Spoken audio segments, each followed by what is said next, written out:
मी अर्चना आरते. तुमच्या सगळ्यांची रुचकर मेजवानीमधील अर्चनाताई.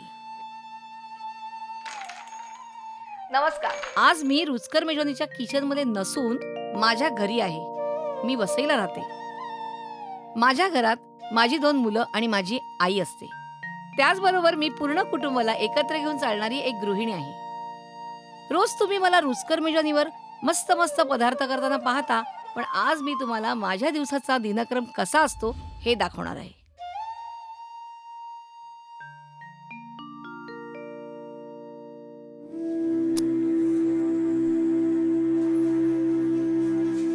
मी दिवसाची सुरुवात पूजा करून करते. दिवसाची सुरुवात पूजेने झाल्यानंतर मनाला शांती मिळते आणि तो दिवस एकदम छान जातो.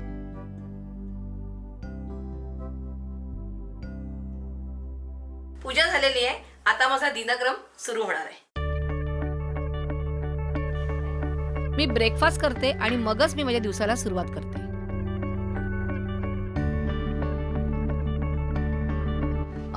मी आता मार्केटात जाऊन येते. तू कांदा चिरून ठेव, टोमॅटो चिरून ठेव आणि एक खोबरं किसून ठेव.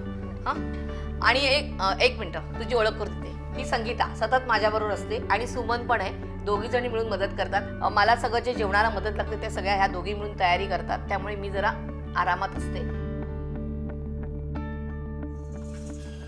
ब्रेकफास्ट झाल्यावर मी मार्केटला जाते, पण त्या अगोदर मी आमच्या कुलदेवीच्या मंदिरात जाते.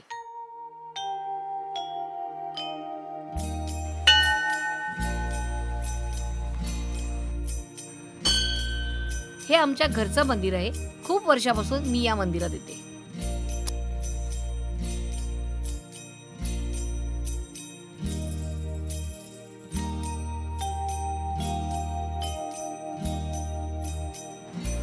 माझी महाकालिकेची पूजा झालेली आहे. आता मी मार्केटला जाणार आहे.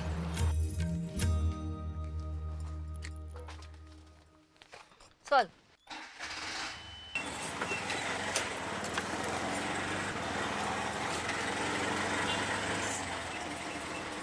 आता आपण चाललोय वसईच्या मार्केटमध्ये. फार पूर्वीचं मार्केट आहे, म्हणजे माझ्या लग्नाच्याही अगोदरचं आहे. म्हणजे माझं लग्न झाल्यापासून मी तरी ह्या मार्केटला जायला लागते.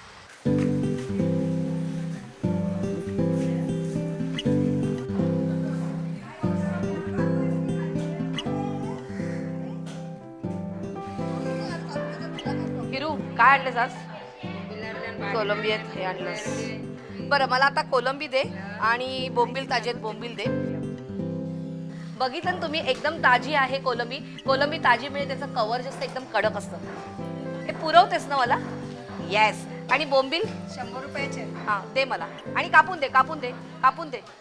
आज आपण हिरूकडून मच्छी घेणार आहोत. खूप आधीपासून मी तिच्याकडून मासे घेते. हे आमच्या वसईचं फिश मार्केट आहे. पहाटे पकडलेले मासे इथे आणले जातात. या मार्केटमध्ये नेहमी ताजे मासे मिळतात.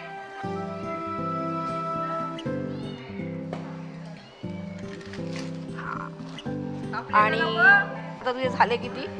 100-200.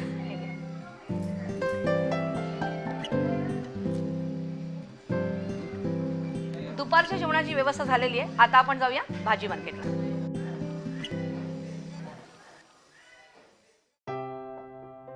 अर्चनाताईंचा पूर्ण दिनक्रम जाणून घेण्यासाठी पुढील भाग बघायला विसरू नका, फक्त रुचकर मेजवानीवर.